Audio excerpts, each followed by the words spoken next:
പിതാവിനും പുത്രനും പരിശുദ്ധ റൂഹായിക്കും സ്തുതി.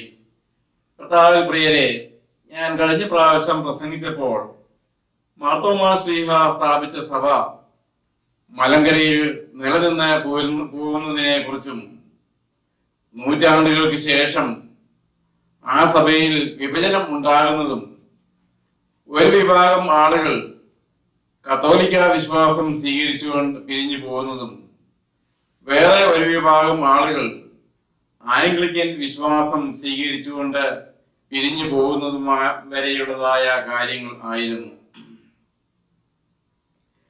എന്നാൽ വേർതിരിഞ്ഞു പോകാതെ സഭയിൽ നിന്നുകൊണ്ട് ആംഗ്ലിക്കൻ വിശ്വാസം കൂട്ടിച്ചേർത്തും പുരാതന വിശ്വാസങ്ങൾ പലതും തള്ളിക്കളഞ്ഞും സഭയെ നവീകരിക്കുവാൻ ഏതാനും വൈദികർ ശ്രമം ആരംഭിച്ചു. ആദ്യം 12 പേരോളം ഉണ്ടായിരുന്നു. പിന്നീട് അതിന്റെ ആവേശം എല്ലാം തണുത്ത 10 പേർ പിന്മാറി. അതിനുശേഷം 2 വൈദികരാണ് നവീകരണത്തിന് വേണ്ടി മുൻപന്തിയിൽ നിന്നത്. ഒന്ന് മാരാമൺ പാലക്കുന്നത്ത് അബ്രഹാം മൽപ്പാൻ, അദ്ദേഹം സെമിനാരിയിലെ മൽപ്പാനായിരുന്നു. രണ്ടാമത് കോട്ടയത്ത് കൈതയിൽ ഗീവർഗീസ് മൽപ്പാൻ.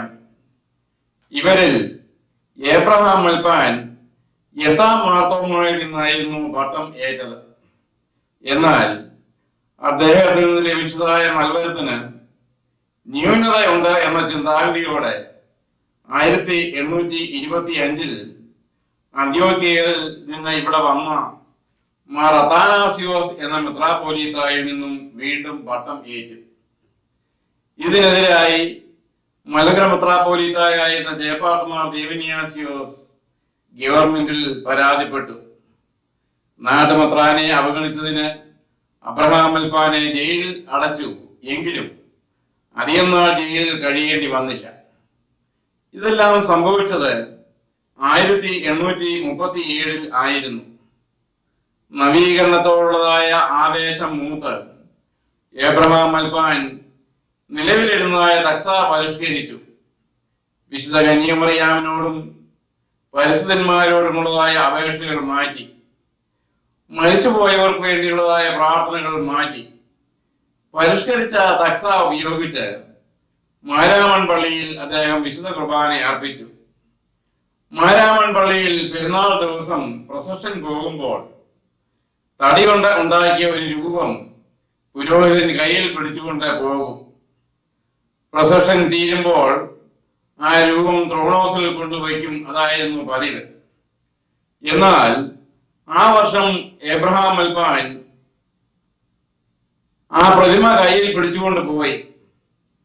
തിരികെ വന്നപ്പോൾ ത്രോണോസിൽ കൊണ്ട് വയ്ക്കുന്നതിന് പകരം അടുത്തുള്ള ഒരു പൊട്ടക്കിണറ്റിൽ കൊണ്ട് എറിഞ്ഞു. ഇതൊന്നും ഞാൻ പറയുന്നതായ കെട്ടുകഥ അല്ല.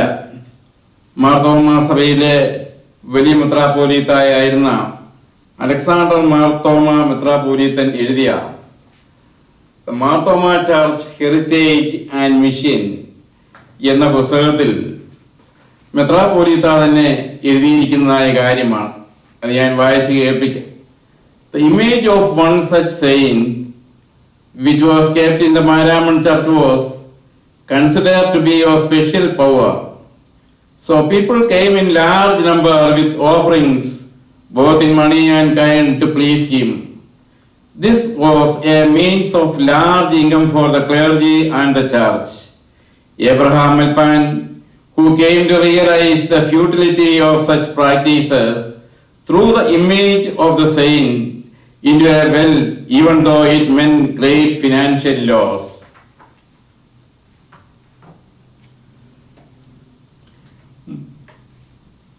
മൽപ്പാന്റെ ഈ ദൃശ്യമായ പെരുമാറ്റങ്ങൾ മൂലം മലങ്കര മെത്രാപ്പോലീത്തായിരുന്ന ചേപ്പാട്ടുമാർ ദീവനിയാസിയോസ് അദ്ദേഹത്തെ സഭയിൽ നിന്നും മുടക്കി. എന്നാൽ തെറ്റുകളെ മനസ്സിലാക്കി സഭയിലേക്ക് തിരികെ വരാൻ ശ്രമിക്കാതെ നവീകരണ പരിഷ്കാരങ്ങളുമായിട്ട് മുൻപോട്ട് പോകുന്നതിനും മലങ്കര മെത്രാപ്പോലീത്തായുടെ പകരം വീട്ടുന്നതിനും അദ്ദേഹം ശ്രമിച്ചു. അദ്ദേഹത്തിന്റെ ശ്രമങ്ങൾക്ക് ഒരു മെത്രാപ്പോലീത്തായുടെ നേതൃത്വവും സഹായവും അത്യന്താപേക്ഷിതമായി തോന്നി. അതുകൊണ്ട് അദ്ദേഹത്തിന്റെ അനന്തരവനും മദ്രാസിൽ പഠിച്ചുകൊണ്ടിരുന്നതുമായ മാത്യൂസ് ഷമാസിനെ മലങ്കരയിൽ നിന്നും മെത്രാനായി തെരഞ്ഞെടുത്തു വിട്ട ആൾ ആണ് എന്ന് കാണിച്ച് ഒരു വ്യാജക്കത്തുമായി അന്ത്യോക്യയിലേക്ക് അയച്ചു. ഇദ്ദേഹം ചെറുപ്പക്കാരനും വളരെ കഴിവുള്ളയാളും ഇംഗ്ലീഷ് ഭാഷ കൈകാര്യം ചെയ്യുവാൻ അറിയാവുന്നയാളുമായിരുന്നു. അദ്ദേഹം യാത്ര ചെയ്ത മർദീനിലെത്തി അന്നത്തെ അന്ത്യോക്യൻ പാത്രികീസ് ആയിരുന്ന ഏലിയാസ്ത്രീയനെ കണ്ടു. മെത്രാനായി അഭിഷേകം ചെയ്യപ്പെടുവാൻ മലങ്കരയിൽ നിന്നും തെരഞ്ഞെടുത്ത് എന്ന് കാണിക്കുന്ന കത്തും നൽകി. പാത്രികീസ് ഇദ്ദേഹത്തെ സന്തോഷത്തോടെ സ്വീകരിച്ചു. 1 വർഷക്കാലത്തോളം കൂടെ താമസിക്കുവാനായിട്ടുള്ള അനുവാദവും നൽകി. ഇതിനെക്കുറിച്ച് 2 അഭിപ്രായങ്ങൾ പറയുന്നു. ഷെമാശനായിരിക്കുന്ന ഒരാളെ മേൽപ്പട്ടക്കാരനാകാൻ തിരഞ്ഞെടുത്ത് വിടുന്ന പതിവ് ഇല്ലല്ലോ എന്ന് പാത്രികീസിന് തോന്നാതിരിക്കാൻ ഇദ്ദേഹം കശീശ ആണ് എന്ന് പറഞ്ഞെന്നും കുർബാന ചൊല്ലി കാണിച്ചു എന്നും പറയുന്നു. 2ാമത്തെ അഭിപ്രായം, ഇദ്ദേഹം കശീശ ആണ്, എന്നാൽ മരിക്കാറായ ഒരു മെത്രാൻ ആണ് കൈവപ്പ് നൽകിയത്. അതുകൊണ്ട് സ്ഥാനലബ്ധി ശരിയായില്ല, ഒന്നുകൂടി കശീശ പട്ടണം നൽകണമെന്ന് പറഞ്ഞ് ആദ്യം കശീശായായി പിന്നീട് മെത്രാപ്പോലീത്തായായി. ഈ 2 അഭിപ്രായങ്ങൾ ഏതാണ് ശരിയെന്നും അല്ലെങ്കിൽ രണ്ടും ശരിയാണോ ഇതൊന്നും എനിക്കറിയാൻ പാടില്ല, പറഞ്ഞു കേൾക്കുന്നതാണ്. ഏതായിരുന്നാലും പാത്രികീസ് ഇദ്ദേഹത്തെ 1842 ഫെബ്രുവരി 14 മാത്യൂസ് മാർ അത്താനാസിയോസ് എന്ന പേരിൽ മെത്രാപ്പോലീത്തായായി വാഴിച്ച് നാട്ടിലേക്ക് അയച്ചു. പ്രത്യേകം ശ്രദ്ധിക്കേണ്ട ഒരു കാര്യമുണ്ട്. മലങ്കര സഭയിൽ നിന്നും ഒരാൾ അന്ത്യോക്യയിൽ പോയി മേൽപ്പട്ടം സ്ഥാനം പ്രാപിക്കുന്നത് ഇത് ആദ്യമായിട്ടാണ്.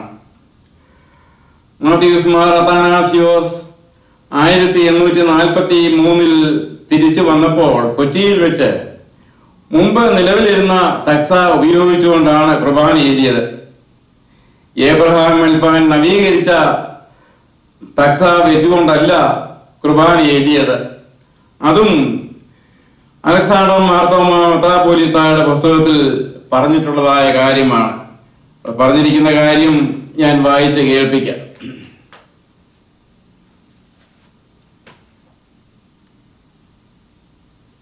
After working in Syria for 1 year, he returned to India, reaching Cochin in 1843.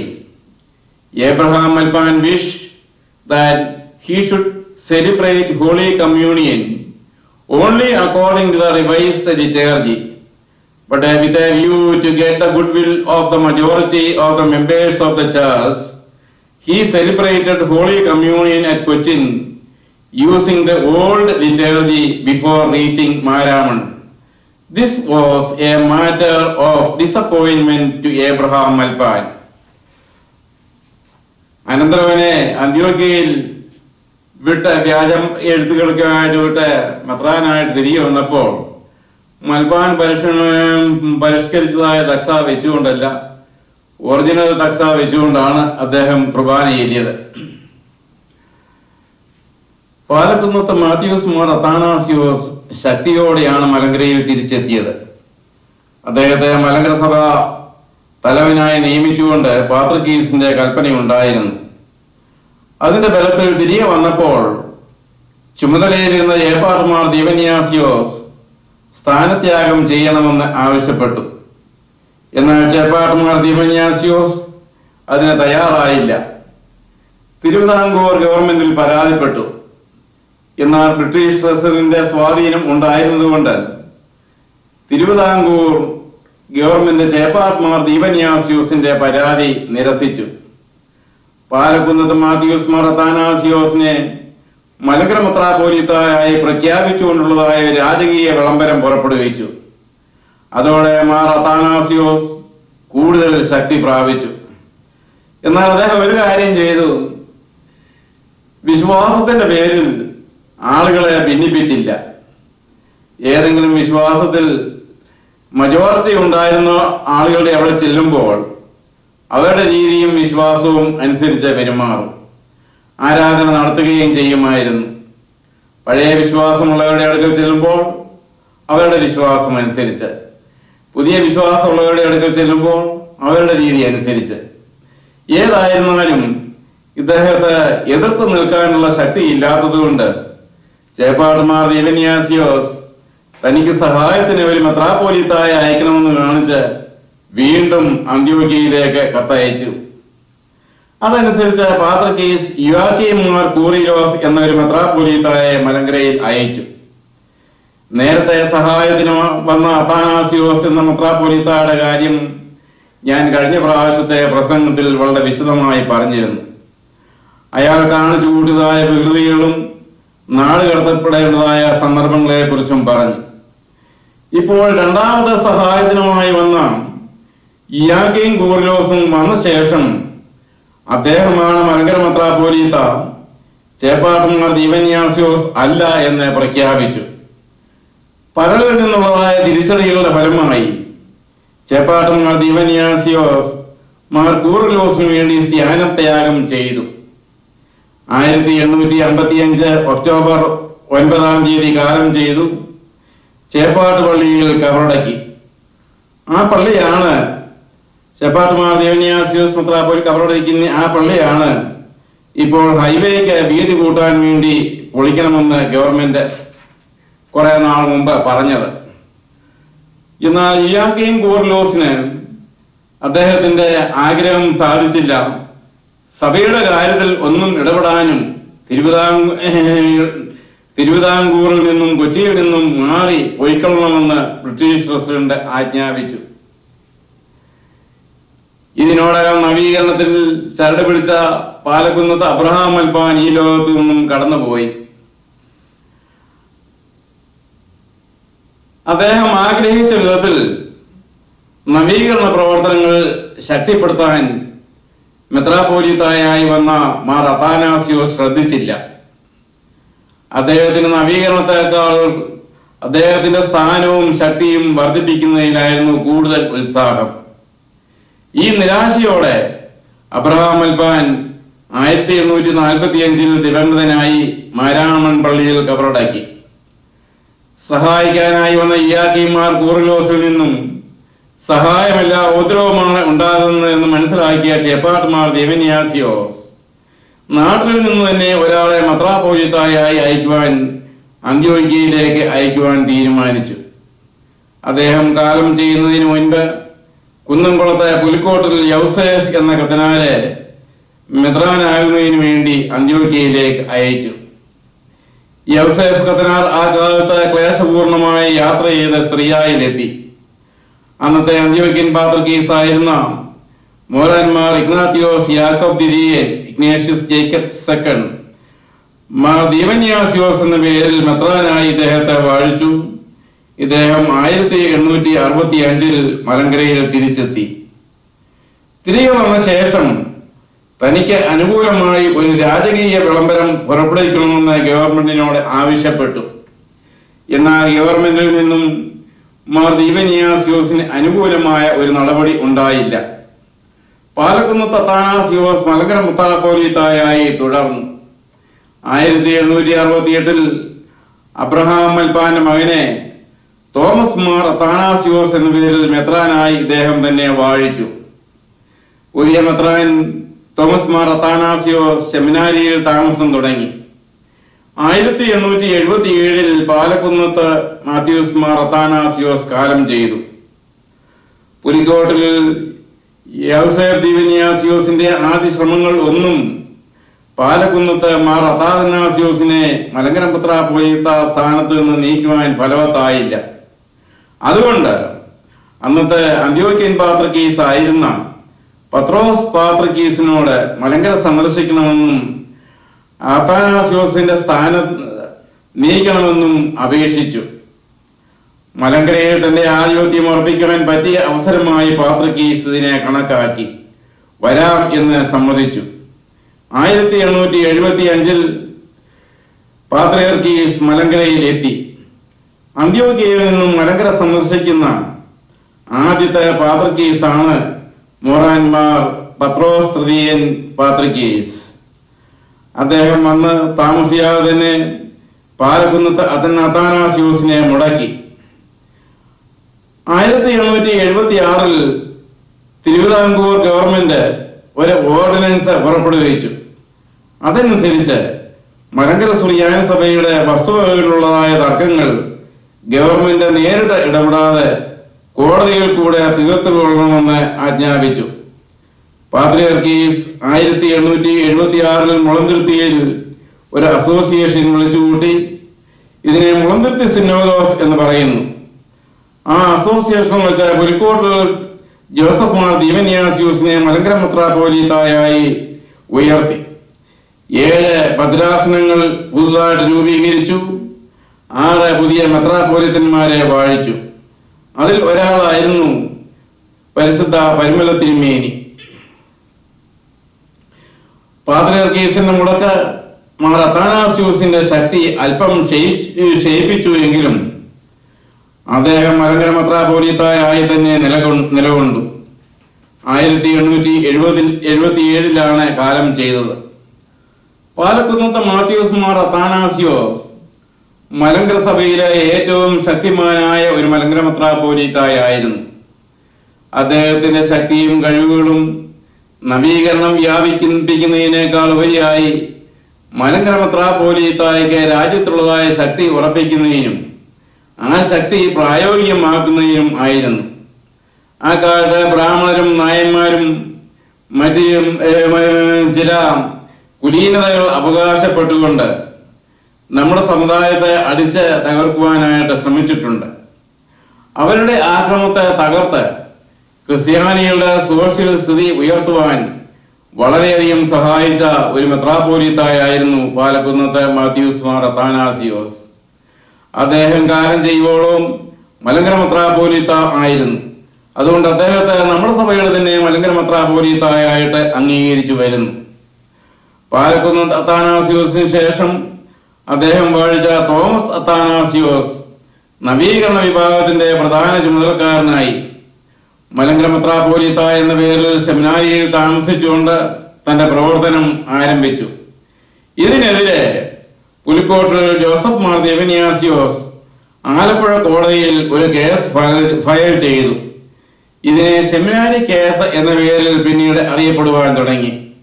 ഇത് 1879 ആരംഭിച്ചതായ കേസാണ്. 10 വർഷത്തോളം ഈ കേസ് 2-3 കോടതികളിലായി നിലവിലിരുന്നു.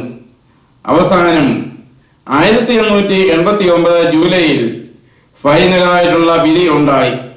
റോയൽ കോർട്ട് ജഡ്ജ്മെന്റ് ആണ് അറിയപ്പെടുന്നത്. 3 ജഡ്ജിമാർ അടങ്ങുന്ന ഒരു ബെഞ്ചായിരുന്നു വിധി പ്രസ്താവിച്ചത്. വിധി അനുസരിച്ച് Joseph Mar Dionysius is the rightful Malankara metropolitan of the Malankara Syrian church with right of possession and power over church properties. പൊതുവായിട്ടുള്ള കേസ് അവസാനിച്ചുവെങ്കിലും ഇൻഡിവിജ്വൽ ചർച്ചസിന് വേണ്ടി കേസുകൾ വീണ്ടും നടന്നു. കൂടുതൽ പള്ളികളും പുലിക്കോട്ടിൽ ജോസഫ് മാർ ദീവന്യാസ്യോസിന് ലഭിച്ചു. മാരാമൺ, കോഴഞ്ചേരി എന്നീ പള്ളികൾ നവീകരണക്കാർക്ക് ലഭിച്ചു.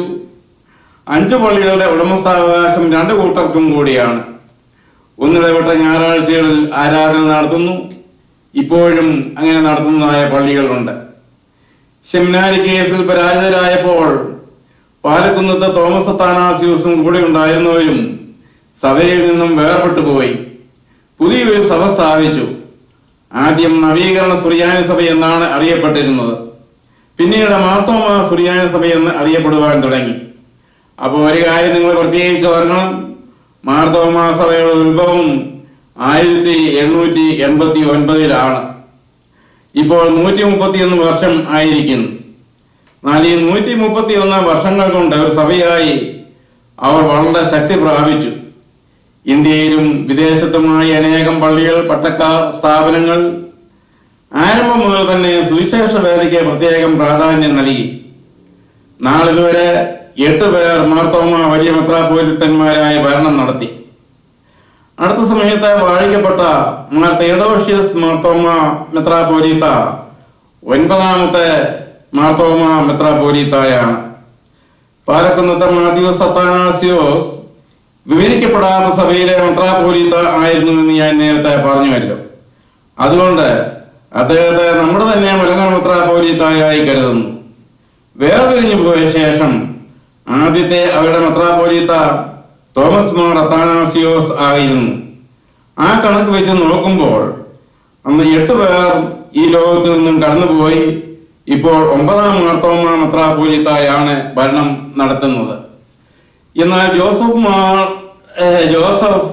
മാർത്തോമ കാലം ചെയ്ത അവസരത്തിലും പുതിയ മെത്രാപ്പോലീത്തായ വാഴിച്ചപ്പോഴും ആദ്യം മുതലേയുള്ള മലങ്കര മെത്രാപ്പോലീത്തായുടെ പിന്തുടർച്ചക്കാരൻ എന്നുള്ള നിലയിൽ 22ാം മാർത്തോമ മെത്രാപ്പോലീത്ത എന്ന് വിശേഷിപ്പിക്കുന്നത് കേട്ടു. അത് ചരിത്ര സത്യത്തെ ഒഴിച്ചു കളയുന്നതല്ലേ? ഒരു വീട്ടിൽ നിന്നും ഒരു മകൻ പിണങ്ങി മാറിപ്പോയി കഴിഞ്ഞ് വീണ്ടും ആ കുടുംബത്തിന്റെ പിന്തുടർച്ച അവന്റെ അപ്പന്റെ വീട്ടിൽ നിന്നല്ല, അവന്റെ വീട്ടിൽ നിന്നാണ് എന്ന് പറയുന്നത് പോലെ തന്നെയാണ്. ഇതും ഞാൻ മാത്രം പറയുന്നതല്ല. നേരത്തെ അലക്സാണ്ടർ മാർത്തോമ മെത്രാപ്പോലീത്തായുടെ പുസ്തകത്തിൽ അദ്ദേഹം തന്നെ പറഞ്ഞിരിക്കുന്നതായ കാര്യമാണ്.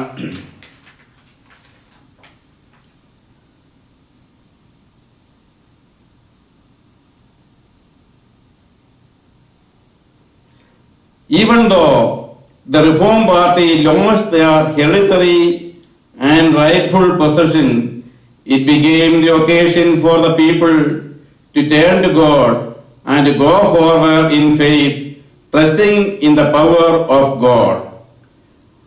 മെത്രാപ്പോലീത്ത തന്നെ പറയുന്നുണ്ട്, ഹെറിഡിറ്ററി നഷ്ടപ്പെട്ടു എന്ന് പറയുന്നുണ്ട്. എന്നാൽ അടുത്ത കാലത്ത് അവർ പറയുന്നു ആദ്യം മുതലേ അവരാണ് എന്ന് പറയുന്നു. ഇതിലേതാണ് ശരിയെന്ന് നിങ്ങൾ തന്നെ ആലോചിക്കുക. നമ്മുടെ സഭയിൽ ചരിത്ര പണ്ഡിതന്മാർ പലരുണ്ട്. സഭയുടെ സഭാചരിത്രത്തിന്റെ അതോറിറ്റി മുഴുവൻ അവരുടെയിലാണ് നിക്ഷിപ്തമായിരിക്കുന്നതെന്ന് ഭാവിക്കുന്നവരായ ആളുകളുമുണ്ട്. അടുത്ത കാലത്ത് ചില അച്ഛന്മാർ മെത്രാപ്പോലീത്തന്മാരെ ഇന്റർവ്യൂ നടത്തുന്നതായി വാട്സപ്പിൽ കണ്ടു. ഇന്റർവ്യൂ നടത്തുന്ന അച്ഛന്മാർക്കും നടത്തപ്പെടുന്നതായ മെത്രാപ്പോലീത്തന്മാർക്കും ആർക്കും ഇതിനെക്കുറിച്ച് ആരും ഇതിനെക്കുറിച്ച് ഒന്നും പ്രതികരിക്കുന്നതായി കണ്ടില്ല. അവർക്ക് ആർക്കും ചരിത്ര സത്യം അറിയാൻ പാടില്ലാഞ്ഞിട്ടല്ല, പിന്നെ പ്രതികരിച്ച് മാർത്തോമാക്കാട് മുഷീഷിൽ എന്തിനെ ഏൽക്കണം എന്ന് വിചാരിച്ചായിരിക്കും. അല്ലെങ്കിൽ ആരെങ്കിലും എന്തെങ്കിലും പറയുന്നതിന് പ്രതികരിക്കുക എന്നുള്ളത് നമ്മുടെ ജോലിയാണോ എന്ന് ചോദിക്കാം. അവരോട് പ്രതികരിച്ചില്ല എങ്കിലും പണ്ഡിതന്മാർ നമ്മുടെ ആളുകളെ സത്യം എന്താണെന്ന് പറഞ്ഞ് മനസ്സിലാക്കുന്നത് നന്നായിരിക്കും എന്ന് തോന്നുന്നു. ചെന്നൈയിലുള്ള PS തോമസ്, ഞാൻ അദ്ദേഹത്തെ അറിയുകയില്ല. അദ്ദേഹം മാത്രമേ ഈ കാലയളവിൽ പ്രതികരിക്കുകയും ചരിത്ര സത്യം ശരിയായ രീതിയിൽ എഴുതുകയും ചെയ്തതായിട്ട് കണ്ടിട്ടുള്ളൂ. അദ്ദേഹം അച്ഛനും മെത്രാസിനും ഒന്നുമല്ല, സാധാരണക്കാരനായ ഒരാളാണ്. അതുപോലെ മറ്റാരെങ്കിലും കാണും. ഈ PS തോമസിന്റെ എഴുത്തും മാത്രമേ ഞാൻ കണ്ടിട്ടുള്ളൂ. ഞാൻ ഇത്രയും പറഞ്ഞത് ഈ കാര്യത്തെക്കുറിച്ച് പറഞ്ഞത് എൻ്റെ കുടുംബത്തിൽ തന്നെ കുറെ വീട്ടുകാർ മാർത്തോമാ സഭയിൽപ്പെട്ടവരാണ്. അമ്മ വീട്ടുകാർ മാർത്തോമാക്കാരാണ്. അനേകം സ്നേഹിതന്മാർ ഇവരെല്ലാം മാർത്തോമാക്കാരാണ്. അവർക്കാർക്കും ഞാൻ ഈ പറയുന്നത് ഇഷ്ടപ്പെടുകയില്ല എന്നറിയാം. എങ്കിലും അറിയാവുന്നതായ ചരിത്ര സത്യം ഇന്നതാണ് എന്ന് പറയുന്നത് എൻ്റെ ചുമതലയാണ് എന്ന് തോന്നി. ആളുകൾക്കെല്ലാം ഈ ചരിത്ര സത്യങ്ങൾ എപ്പോഴും കാണാപ്പാടമായിരിക്കണമെന്നില്ല. കുറെ കഴിയുമ്പോൾ കേൾക്കുന്നതായ അസത്യങ്ങൾ സത്യങ്ങളായിട്ട് തോന്നും. അതുകൊണ്ട് നമ്മുടെ സഭയിൽ പരമ്പരാഗതമായി നിലനിൽക്കുന്നതായ മലങ്കര മെത്രാപ്പോലീത്ത സ്ഥാനത്തെക്കുറിച്ച് ഓർത്തിരിക്കുന്നത് നന്നായിരിക്കും എന്ന് തോന്നുന്നു. ഇതിൽ ഇത്രയും സമയം നാം കണ്ടത് സഭയിലുണ്ടായ 3 വിഭജനങ്ങളെ കുറിച്ചാണ്. ഇതോടുകൂടി ഈ പ്രസംഗം അവസാനിക്കുന്നില്ല. കേസിനോട് സഭയിൽ നിന്ന് ആളുകൾ വേറെ പിരിഞ്ഞു പോയി. എന്നാൽ സഭയിൽ തന്നെ നിന്നുകൊണ്ട് സഭയിൽ ഉപദ്രവം ഉണ്ടാക്കുന്നതായ കാര്യങ്ങളും പിന്നീട് ഉണ്ടായതായ കേസുകളെ കുറിച്ചുമാണ് അടുത്ത പ്രസംഗത്തിൽ ചിന്തിക്കുവാനായിട്ടുള്ളത്.